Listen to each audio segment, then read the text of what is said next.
Bueno, buenos días, ¿cómo están? Espero que bien. Hoy vamos a hablar sobre tejido conectivo o conjuntivo. En el video anterior yo les hablé de tejido epitelial y les dije que la característica más importante que tiene este tejido es que las células están dispuestas unas con las otras sin sustancia intercelular, ¿sí? No hay matriz extracelular que las rodee. También les dije que el tejido epitelial se caracteriza por estar inervado pero no vascularizado.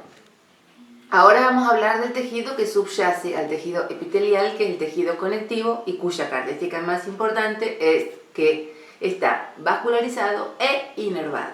Como todos los tejidos hay excepciones. Hay dos variedades de tejido conectivo que no tienen ni vascularización ni inervación, que son el cartílago y los tendones. Y ya vamos a ver por qué no tienen vascularización más adelante cuando les vaya hablando un poco más de tejido conectivo. Obviamente siempre les digo lo mismo, trato de dar todo, pero tendría que ser un video de 2 horas para hablar detalladamente de cada tema. Esto es un acompañamiento a lo que ustedes tienen que estudiar con el trabajo práctico y el material que yo les subo. Esto es una explicación nada más, breve. Bueno, tejido conectivo entonces, como les decía, está formado por células y matriz extracelular muy abundante. Dentro de las células tenemos una gran variedad diferente de cada una de ellas con su función respectiva. Quiero aclarar algo. Nosotros cuando hablamos de tejido conectivo hablamos de múltiples funciones.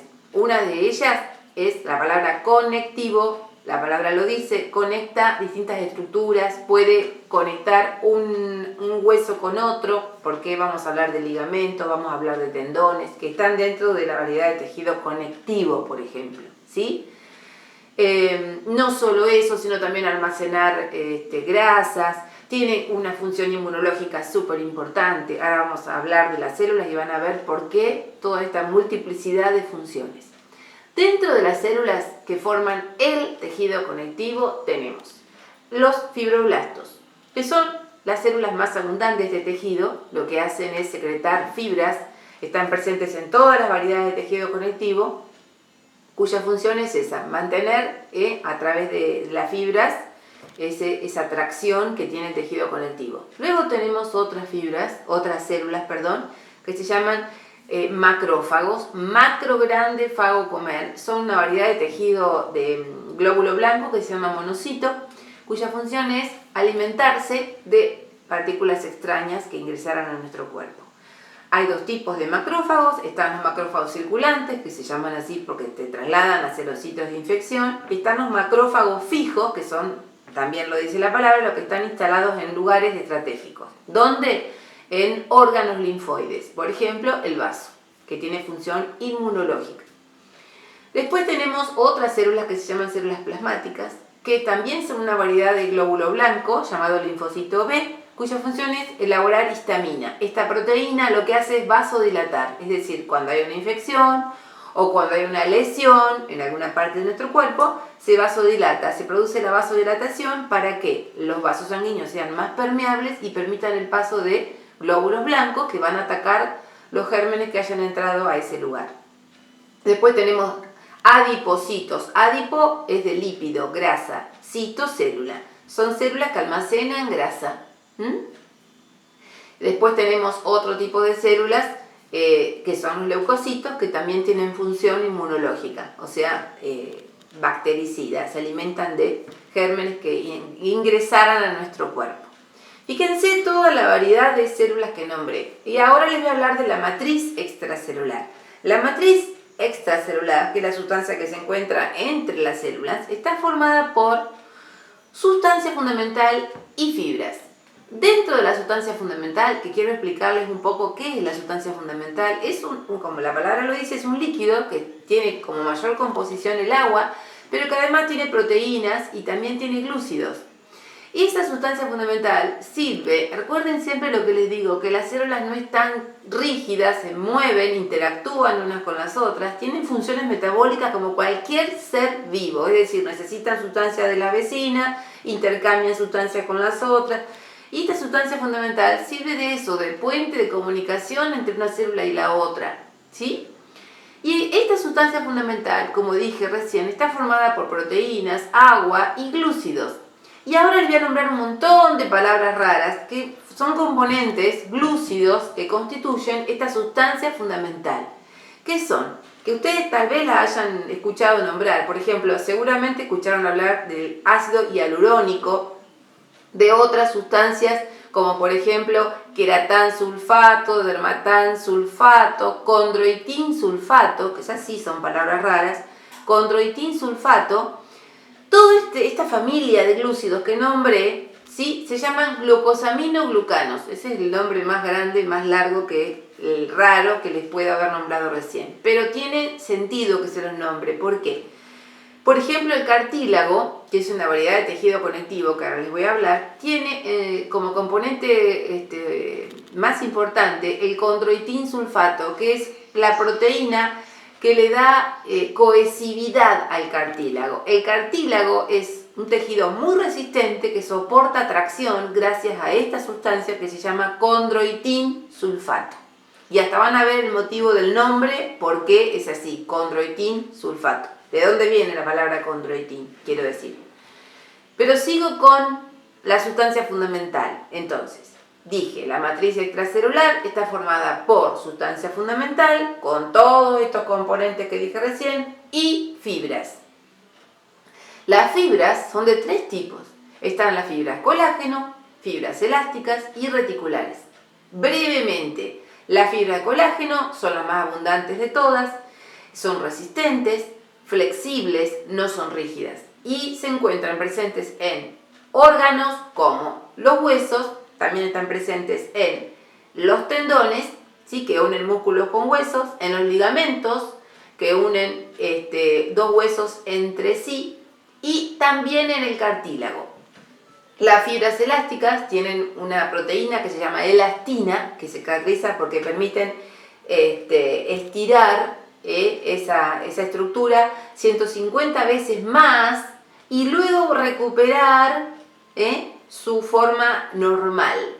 Y ustedes ya estarán pensando en qué estructura se encuentra este tipo de fibras. En todas aquellas que tienen expansión. ¿Cuáles? Por ejemplo, los vasos sanguíneos, ¿sí?, la piel. Permite brindarle flexibilidad a estos tejidos.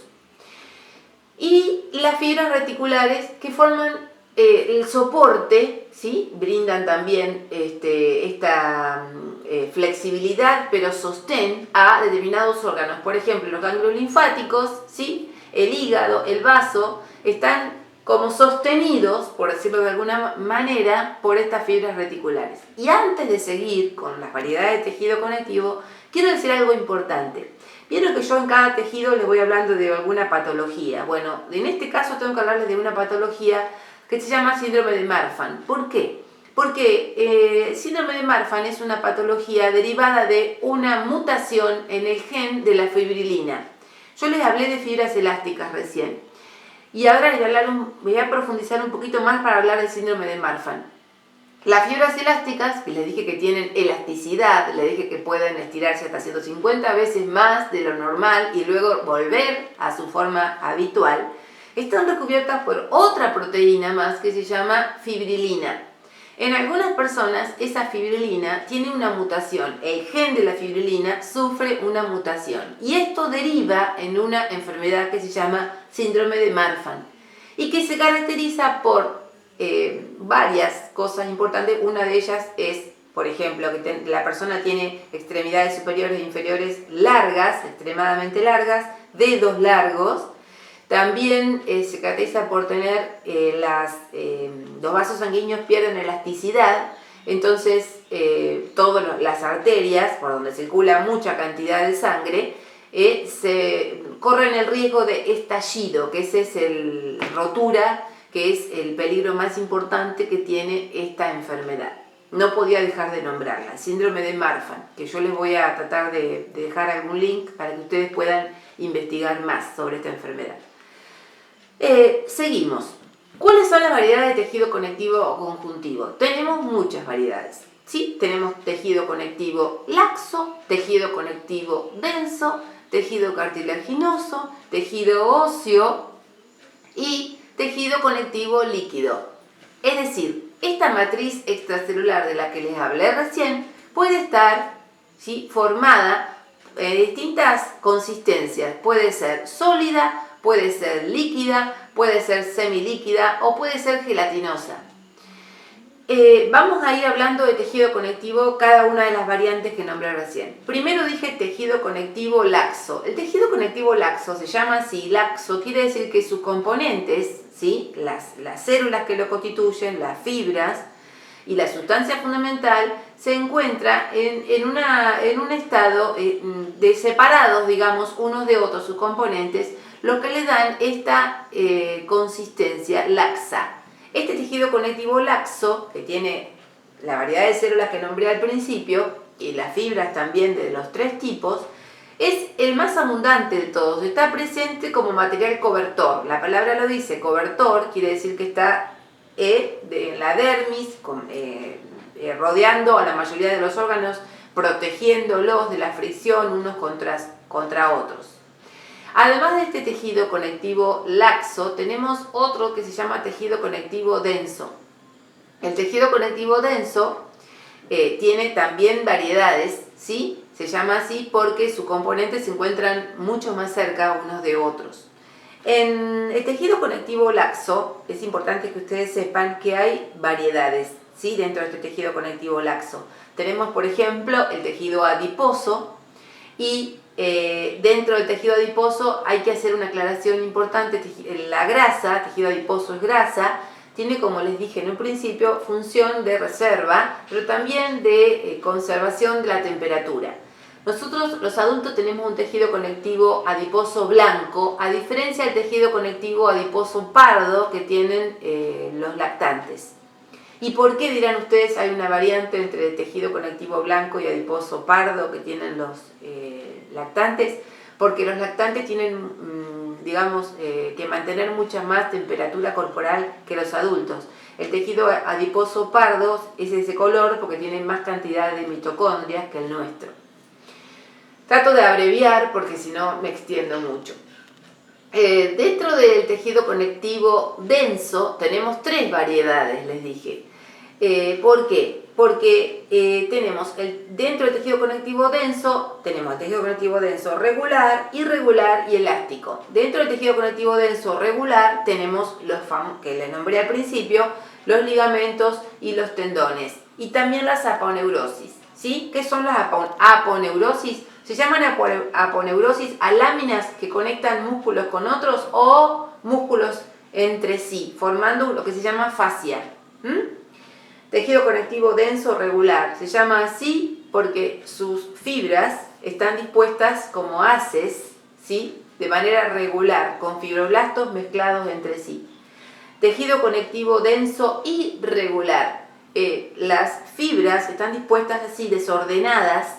Dentro de este tejido conectivo denso irregular tenemos coberturas de órganos. Tenemos, por ejemplo, el pericardio, que es la cobertura que tiene el corazón, el periósteo, que es la cobertura que tienen los huesos, el pericondrio, que es la cobertura que tienen los cartílagos. Fíjense que usé el prefijo peri, porque son coberturas protectoras. Y también tenemos el tejido conectivo denso, ¿sí?, que es elástico porque se caracteriza por tener flexibilidad, está presente en, por ejemplo, las cuerdas vocales verdaderas, ¿sí?, y otras estructuras en las cuales, por ejemplo, el tejido pulmonar, ¿sí?, y la mayoría de los vasos sanguíneos, que es tejido conectivo denso elástico porque permite recuperar luego de la vasodilatación y la vasoconstricción, permiten los vasos sanguíneos volver a su diámetro normal, ¿sí? Además de todas estas variantes que nombré de tejido conectivo, también hablé de tejido cartilaginoso. Una de las variantes de tejido conectivo es el tejido cartilaginoso. Y yo al principio les dije que el tejido cartilaginoso es avascular, es la excepción a toda la regla de los tejidos conectivos. Y les dije que le iba a explicar por qué es avascular. El tejido cartilaginoso tiene como células, sus células se llaman condrocitos. Y esos condrocitos se encuentran reunidos agrupados, mejor dicho, en unas lagunas, ¿sí? Que tienen una propiedad que es la de producir un factor antiangiogénico. ¿Qué significa esto? Antiangiogénico. Anti contra. Angio, vaso sanguíneo. Génico, origen. Antiangiogénico. Este factor antiangiogénico impide la vascularización. ¿Se acuerdan ustedes cuando hablamos de cáncer que yo les dije que hay un factor angiogénico en el cáncer que hace que se produzcan vasos sanguíneos y entonces se produce la diseminación de las células cancerígenas? Bueno, ahora con el cartílago les digo lo contrario. El tejido cartilaginoso produce un factor antiangiogénico, es decir, que impide la vascularización. Al impedir la vascularización, el tejido cartilaginoso tarda en cicatrizar porque no tiene vasos sanguíneos que trasladen alimentos y nutrientes a los condrocitos, que son las células que forman este tejido. Por eso, este factor antiangiogénico está siendo estudiado como una de las medidas opcionales para tratar de combatir el cáncer, por este factor que producen el cartílago. Así que el cartílago, acuérdense que es la excepción a la regla, no está vascularizado por el factor antiangiogénico y por eso tarda tanto en cicatrizar, ¿sí? Y los tendones, que también son la otra excepción. Y dicho sea de paso, el cartílago, les digo, el tejido cartilaginoso tiene dos tipos de crecimiento, un crecimiento intersticial y un crecimiento por aposición, se llaman así. El crecimiento intersticial se produce porque los condrocitos se van dividiendo, ¿sí? En realidad hay otra aclaración que tengo que hacer. Cuando la célula es embrionaria y se divide se llama condroblasto, terminación en blasto. Cuando la célula es madura pasa a llamarse, con la terminación cito, o sea, de condroblasto pasa a condrocito. Cuando la célula cartilaginosa es bebé, por decirlo de alguna manera, inmadura y se multiplica, ¿sí? Va aumentando su matriz extracelular, o sea, se va dividiendo y va aumentando su matriz extracelular. En la medida que va madurando, deja de producir sustancia o matriz extracelular. El crecimiento intersticial es el crecimiento donde se dividen las células, ¿sí? Y además aumenta la sustancia intercelular o matriz extracelular. Se llama intersticial.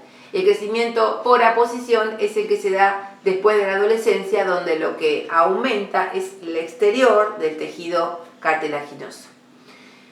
Trato de ser breve, pero me lleva tiempo, como ven. El tejido óseo me falta y el tejido sanguíneo. El tejido óseo, es importante destacar esto en el tejido óseo. Tenemos esa matriz extracelular que les hablaba al principio, calcificada, ¿sí? Hay dos tipos de tejido óseo. Está el tejido óseo esponjoso y el tejido óseo compacto. Y yo tengo esta lámina para mostrar acá. Acá, fíjense, tenemos un hueso largo, ¿sí? Acá lo voy a poner más cerca. El hueso largo, que vamos a ver tejido esquelético y vamos a verlo con más detalle, pero ahora les digo, un hueso largo, para que vean cómo el hueso es un órgano que está formado por distintos tipos de tejido. El hueso largo tiene tres partes fundamentales, podríamos decir, porque hay más, pero bueno, para abreviar. Las partes superiores se llaman epífisis superior e inferior. Y la parte central se llama diáfisis, ¿sí? Luego tenemos un cuello que se llama metáfisis, que es la zona de crecimiento. Bueno, las tres partes que les nombré básicas están formadas por distintos tipos de tejido. Nosotros tenemos en la epífisis, por ejemplo, tejido cartilaginoso, cartílago hialino se llama, que es el cartílago de crecimiento. Luego tenemos en la diáfisis, tenemos otro tipo de tejido. El tejido que cubre el hueso se llama tejido óseo compacto y adentro tenemos tejido óseo esponjoso. Hay una diferencia entre uno y otro. Además, en la zona de crecimiento que se llama metáfisis, también encontramos que esta zona de crecimiento luego se calcifica cuando la persona pasa, obviamente, la adolescencia, ¿sí? Pero en ese tejido tenemos abundante tejido cartilaginoso porque el tejido, ahora les voy a comentar, en un principio, en nuestro esqueleto es completamente cartilaginoso. Luego, a medida que se va osificando nuestro esqueleto,